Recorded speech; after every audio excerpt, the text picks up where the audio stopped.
What your ancestors actually ate. Look inside your fridge. Cold drinks, cheese, last night's takeaway, maybe a mango that flew here from another continent. Now imagine showing that fridge to your great-great-great ancestor, 100,000 generations back. They would not see food. They would see magic. So what did they eat? The real answer is in caves. Scientists tug it up, and most people would rather not know. Let's go back. 3 million years. Your first ancestors did not hunt. They waited. A lion brings down an antelope. The lion eats first. Muscle, liver, heart, the good parts. Then hyenas move in and crush what's left. Ribs, skin, small bones. Your ancestor arrives last. Nothing there, just thick leg bones. Bones so dense even hyena jaws gave up. But your ancestor had something no animal on that savanna had. Hands and a rock.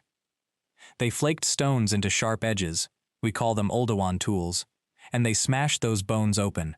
Inside, marrow, gray, slippery, pure fat. They scooped it out with their fingers and swallowed it raw. That was the meal, that was the prize. Skulls too. Crack one open and you get almost half a kilo of solid fat. For someone living on leftovers, a skull was a lottery ticket. This is why fat still tastes like a reward to you. Your body has not forgotten. And insects. Termites, grubs, beetles, pale larvae as thick as your thumb, popping like prawns between the teeth. Not desperation food, just dinner. 1,000,000 years of this. Every day, every generation. Then something changed. And what came next is stranger. Wonderwork Cave, South Africa. Burnt bone, ash, roughly 1,000,000 years old. The oldest fire we can prove humans made. Fire meant cooking, and cooking changed the animal. Think of it this way. Cooking does half your digestion before the food reaches your mouth. Raw meat makes your gut work for hours. Cooked meat is already falling apart. Less energy spent digesting, more calories pulled from every bite. So the gut got smaller, and all that spare energy went somewhere. It went to the brain. Your brain is 2% of your weight. It burns 20% of your fuel. You cannot run that on leaves and termites. You need fat. You need cooked food. Fire fed the brain. The brain built everything else. 300,000 years ago, your ancestors looked like you, and they ate anything that could be caught, dug, or climbed for. Mammoth, bison, wild horse, reindeer, fish and shellfish from rivers and shores, roots, seeds, berries, nuts, mushrooms, eggs robbed from nests, and honey, above all, honey. The Hadza in Tanzania still live close to this. A huge share of their calories comes from wild honey. They climb trees that could kill them. They get stung again and again. They go back the next day. Because nothing else in the wild delivers that much energy in one mouthful. That craving never left. It's sitting inside you right now. Sugar gave your ancestors 2 gifts at once. Fuel for today, and fat stored for the day the food stopped. That stored fat is the only reason your bloodline survived the bad winters. A dripping honeycomb was the richest thing most humans ever saw. Now look at what we did with that. Your body cannot tell honey from a donut. It reads the same signal. Soda, cereal, sauces, biscuits, most bread, sugar-wearing costumes. That's why you can't stop. You're not weak. You're obeying a survival program in a world that no longer needs it. But sugar wasn't the only thing we got hooked on. One mammoth could feed a group for weeks.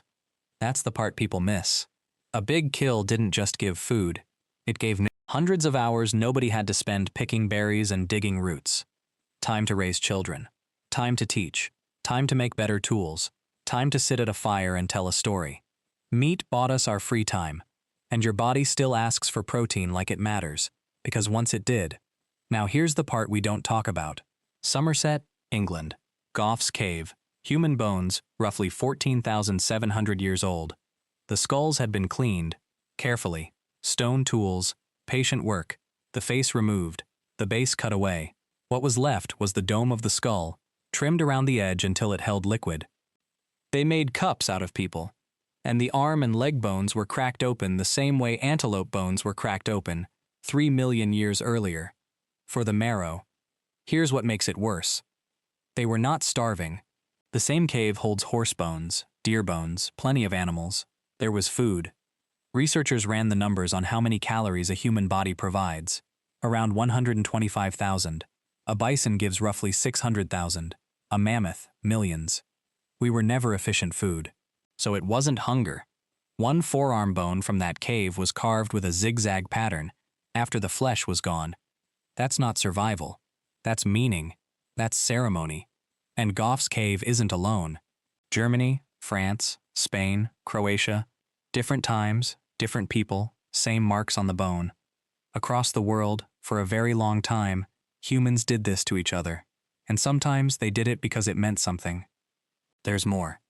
Your ancestors did not only eat fresh meat, they ate meat that had turned. Kill something big and you cannot finish it. So you bury it. Sink it in a cold stream. Push it into the back of a cave. Come back in a week, a month.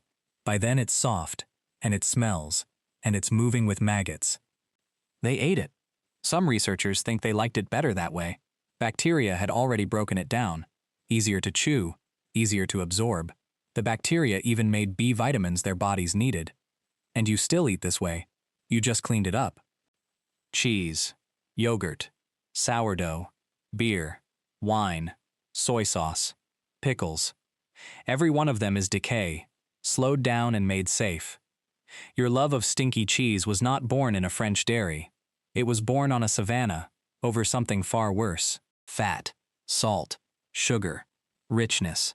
Every craving you have was written by hunger, a long time ago. Your body does not know supermarkets exist.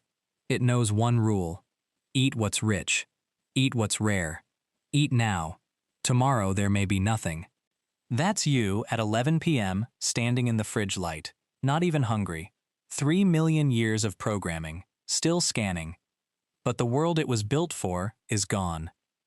Drop a modern human into 50,000 BC, and they'd be dead inside a week. You couldn't find water, you couldn't name the plants, you couldn't run down an animal, climb for honey, or break a bone for marrow. You would starve, surrounded by food you couldn't recognize. Now flip it. Drop into your kitchen. A cold, sweet drink sealed in metal. Bread someone else baked. Milk that stays fresh for weeks. Fruit from a country they've never heard of. Food nobody had to chase. They'd think they'd walked into the house of a god. For 3 million years, every human who ever lived was hungry, cold, and tired. You might be the first one who isn't. And you have no idea how strange that is.